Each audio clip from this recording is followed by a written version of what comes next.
It was the early 2010s. YouTube was still young and hardly anyone in higher education knew how to use it properly. Universities were scrambling to figure out how to build an online presence, and that's when I landed what I thought was my dream job, a content creator position at a university. It didn't pay much, just a little over $2,000 a month, but I told myself it was a chance to prove myself, to break into the industry and maybe open doors for a real career in film and media. Back then, there weren't that many people doing what I did. Video content wasn't as easy as it is today. You couldn't just open up an app on your phone, slap on some transitions, and call it a day. Every video was a process. Scripting, shooting, lighting, sound, music, editing. It took time. It took focus. And it took equipment that could handle the workload. That's where the problems began. On my second day, my manager, let's call her Janice, sat me down.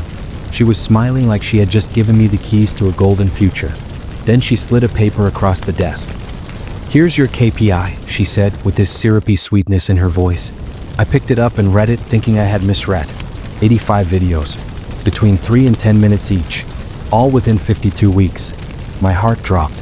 That was impossible. I was one guy, one person to do scripting, casting, directing, shooting, editing, and music. And not only that, but I had to use my own gear because the university's cameras and computers were so outdated they could barely handle 720p, let alone 1080. I looked up at her, my mouth half open to protest. This isn't possible. One person can't. She cut me off with a smile. "Don't worry about the number. Just focus on making good videos. If the quality is there, I won't stress the quantity." And I wanted to believe her. I wanted to think she was supportive, that she'd have my back. So I nodded. "All right, I'll give it a try." The first month was brutal. I was working 12-hour days, sometimes 6 days a week. I threw myself into the job, determined to prove I could handle it. And at first, Janice seemed impressed. She'd stop by, watch me editing, and tell me she liked my work. The videos I uploaded were pulling more views than the university had ever seen. For a while, I thought I had made the right choice. But then everything changed. It all started with one cigarette. I was outside one afternoon on break having a smoke. A colleague walked past, saw me, and literally facepalmed. "What?" I asked. "You didn't tell Janice you smoked, did you?" she whispered. "No, why?" She shook her head, grimacing. She hates smokers. She's tried to get people fired for it before. "Good luck, man." I laughed nervously, brushing it off. But the very next day, Janice's entire attitude shifted. Suddenly, I wasn't hardworking anymore. I was always late, even if it was only 5 minutes and I had worked until midnight the night before. She nitpicked everything. The smell of smoke on my clothes. The fact that I didn't answer emails during my lunch break. Even how I organized my footage. She was relentless. Every day, she found some new way to make me feel like I was failing. But I kept my head down. I told myself if I just worked harder, if I proved myself, she'd come around again. 5 months in, I got called into the director's office. The second I walked in and saw Janice sitting there with that smug little smirk, my stomach dropped. The director looked at me with disappointment dripping from her voice.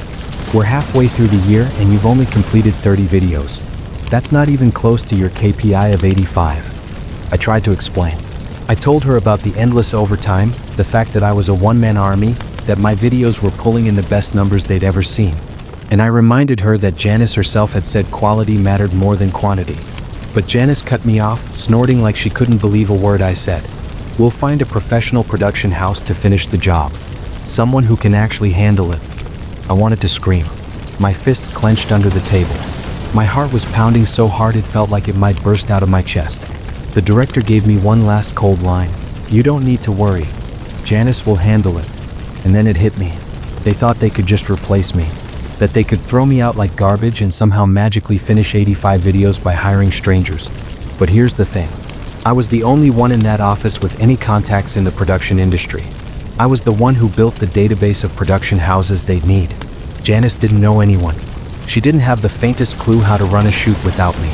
So as I sat there, pretending to accept my fate, one thought burned in the back of my mind. "Oh, Janice, you have no idea what you've just done." I walked out of that meeting pretending to look defeated, like they had broken me. But inside, my brain was on fire. My manager thought she had me cornered. She thought she could push me out, hire some production house, and take the credit for finishing the job. But she had overlooked one crucial thing. The production house database. It was my job to maintain it. Every contact, every email, every phone number of people we could hire for shoots was carefully kept in that file. And Janice? She didn't know a single soul in the industry. Without me, she was completely blind. So when I got back to my office, I opened that database. One by one, I went down the list. Every phone number, every email address. I changed them, scrambled them, made them completely useless, except for one. There was one production company I left untouched. Not just untouched, carefully prepared. Because I had a friend there, a junior director. Not an assistant, not some errand runner. A director. Young, hungry, and waiting for his big break. I called him up. My heart was pounding as the phone rang. When he picked up, I told him everything. How I'd been fired. How Janice was about to go shopping for a production house. And how I had a plan that could make both of us very, very happy. He listened quietly and then he laughed. You're serious? You'd funnel them straight to us? Not just funnel them, I said. I'll hand you the exact playbook on how to win them over. Every detail about what they want, what they think they want, and what makes them tick. You'll walk in like you've been working with them for years. There was a pause, and then he said the words I was waiting for. I'm in. Within hours, I was on the phone with his general manager. When he realized we were talking about 6 months of guaranteed work worth a high 6-digit payout, he nearly jumped through the phone. He drew up a contract on the spot. A standard finder's fee, 15%, paid to me. I leaned back in my chair, a smile spreading across my face for the first time in months. Janice thought she had destroyed me, but I had just set myself up to make more money in a few months than she could in years. The next part was almost fun. I spent days preparing my friend. I told him everything about how Janice operated, how the director made decisions, what kind of buzzwords impressed them, what themes the university wanted to push. I even shared the exact visual style and tone they preferred, down to the color palettes and music choices. When I was done, my friend was bulletproof. 2 days later, the university called his company in to pitch. And just like I had predicted, the meeting was a slam dunk. He walked in with all the answers, all the right words. He knew their mission statement better than they did, knew the kind of content they thought they wanted, knew exactly how to flatter their ego. And the best part? He pretended to be surprised at how much he aligned with their vision, like it was destiny. The director was blown away. Janice was floored. They signed his production house on the spot. Meanwhile, I sat at home with my phone in my hand, grinning like a wolf. I just played them like a violin. But here's where it gets delicious. Back then, hiring a professional production house was not cheap. Not by a long shot. Each video they made cost double or triple my monthly salary. Because unlike me, they had entire teams. Producers, directors of photography, gaffers, sound engineers, editors, assistants. It was a full operation. And that meant they could pump out videos fast. So in the span of just 4 months, they cranked out 50 videos. 50. More than I had managed in 5 months because I was one man against the world. And as they did it, I sat back and collected my cut. Every payment that went to the production house came with a neat little slice carved out for me. A 15% finder's fee. By the time the dust settled, I had earned the equivalent of 15 months of my salary. 15. Money I used to take a long vacation in Bali and to pay for film school overseas. The same school I had dreamed about attending for years, but never thought I'd afford. Suddenly, the door was wide open. I thought the revenge ended there. That I had pulled off the perfect heist, taken care of myself, and left Janice to deal with the consequences of her own arrogance. But life has a funny way of delivering extra karma when you least expect it. One afternoon in Bali, sipping a cold drink under the sun, I got a call. It was my colleague, the same one who had facepalmed when she found out Janice discovered I was a smoker. Her voice was low, but I could hear the excitement bubbling under it. "You're not gonna believe this," she said, and then she told me everything. I leaned back in my chair, the warm Bali sun on my face, phone pressed to my ear. My colleague's voice came through sharp and clear. "You're not gonna believe this," she repeated, half laughing, half whispering like she was spilling the juiciest gossip of her life. My stomach tightened. Part of me thought maybe Janice had sniffed out my sabotage. Maybe my carefully planted plan had somehow backfired. But then she said the words that made me nearly choke on my drink. "She's been fired. Janice is gone." For a moment, I thought I misheard her. Fired? As in, completely out. "Oh, out," she said, practically giddy. She didn't just lose her job. She got blasted by the chancellor himself, right there in front of the director. It was brutal. I sat up, heart racing. Wait, slow down. Tell me everything." So she did. Turns out, when Janice replaced me with the production house, She didn't exactly stop to think about the money. She was so desperate to prove she could pull off the project without me, she threw caution to the wind. She signed contracts left and right. Approved invoices without hesitation. Anything to make sure the videos kept rolling in, so she could wave them around in the director's face like proof of her brilliance. But there was one little problem. The budget. The entire content creation project I had been hired for was given a budget equal to about 1.5 years of my salary. Let's say around 30, maybe 35 grand. Enough to cover my pay and a little extra for overhead. Do you know how much she spent? 10 times that. 10 times. Hundreds of thousands. All blown on production house fees because she wanted to prove she could deliver 85 videos, no matter the cost. When the numbers hit the chancellor's desk, all hell broke loose. The chancellor stormed into the director's office, demanding to know how the hell a project budgeted for 35 grand had ballooned to over 300,000. The director tried to deflect, but the paper trail was clear. Janice had signed off on everything. She hadn't asked for approval. She hadn't flagged the overspending. She just kept funneling money out like the university had a bottomless pit of cash. And the cherry on top? The chancellor discovered that the whole mess had started because Janice had fired me. The guy who was pulling the best numbers the university had ever seen, on a shoestring budget, working 60-hour weeks. She threw me out over a grudge. Over cigarettes. So in front of everyone, director included, the chancellor tore into her. Called her reckless, irresponsible, unfit for leadership. And right then and there, she was terminated. Gone. I pictured her face. That smug little smirk she wore when I was fired. The way she leaned back in her chair, so confident she had won. And now, that same face crumbling under the weight of her own arrogance. The director didn't walk away clean either. She got a massive warning, a black mark on her record. She'd backed Janice's decision, vouched for her, let the spending get out of control. And the chancellor made sure she knew it. Meanwhile, the production house? They came out smelling like roses. They delivered what they promised, fast and professionally. My friend got promoted to a full director's role, practically overnight. And me? I was sitting thousands of miles away, sipping a cold drink on a beach, with 15 months worth of salary in my pocket. Tell me that's not justice. When my colleague finished telling me the story, there was a long silence on the line. Finally, she said, "You really played them, didn't you?" I chuckled. I didn't play them. They played themselves. I just gave them a little push. She laughed, but I could hear the respect in her voice. Well, whatever you did, it worked. She's out and you're living the dream. Honestly, I'm impressed. When the call ended, I just sat there for a while, staring at the waves. For months, I had worked myself to the bone for that place, given them everything. And the second they saw a chance to discard me, they did it without hesitation. No loyalty, no appreciation, just cold calculation. But in the end, their own arrogance had been their undoing. Janice hated me for smoking, for being human, for not fitting her perfect mold.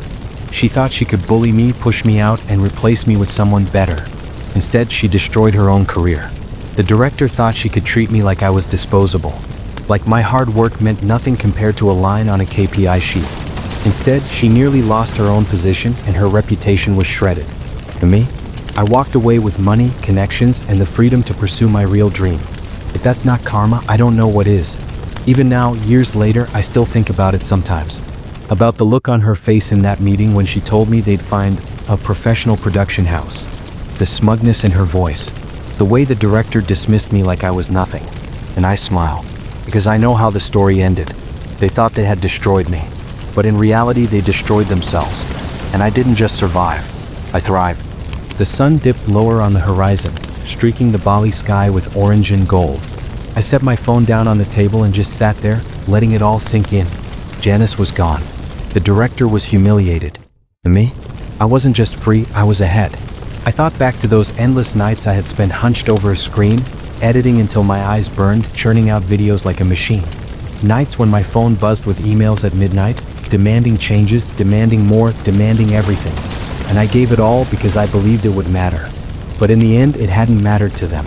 The second they saw me as a liability, the second my smoking habit gave them an excuse, they cast me aside.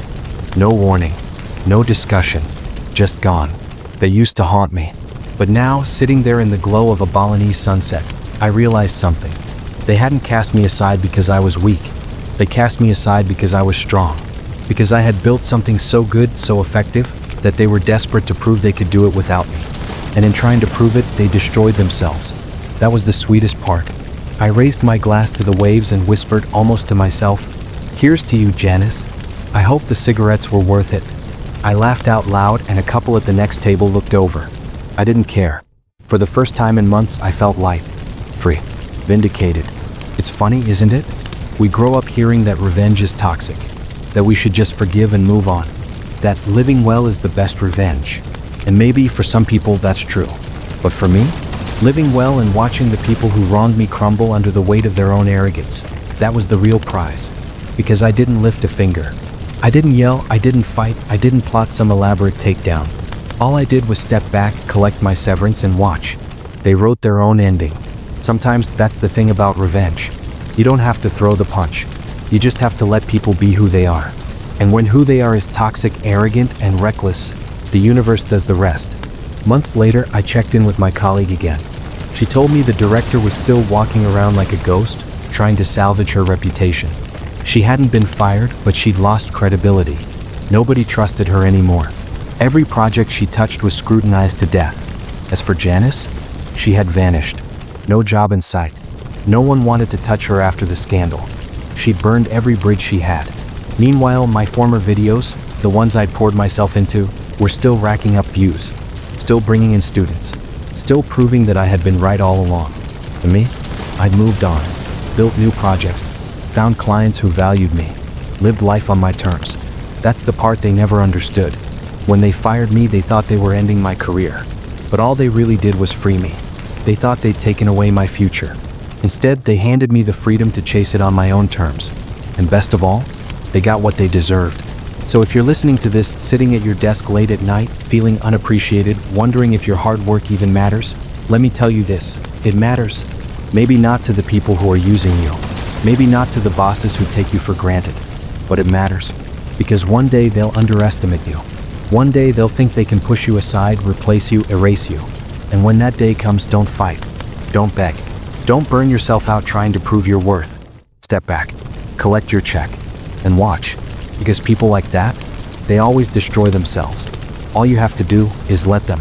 I leaned back in my chair as the waves crashed, feeling a peace I hadn't felt in years. The sound of laughter drifted from the bar, the smell of grilled fish in the air. I wasn't angry anymore. I wasn't bitter. I was free. And that freedom, bought with their downfall, tasted better than anything else. So here's my lesson, my takeaway after all of it. Revenge isn't always fire and fury. Sometimes revenge is patience. Revenge is silence. Revenge is letting the arrogant dig their own graves while you build something better for yourself. And when you finally hear the dirt hit their coffin lid, when you get that phone call, that whispered update, that moment of confirmation, it feels better than any victory speech you could ever give. That's what happened to me, and I wouldn't trade it for the world. So what do you think? Did I go too far? Or did Janice and the director get exactly what they deserved? Have you ever had a boss or coworker like that? Someone who thought they could push you around until karma caught up with them? Let me know in the comments. I'd love to hear your stories. And if you enjoyed this one, don't forget to hit like, subscribe, and ring that bell for more stories of revenge, justice, and the unexpected ways life turns the tables. Because sometimes the best revenge is just letting people destroy themselves.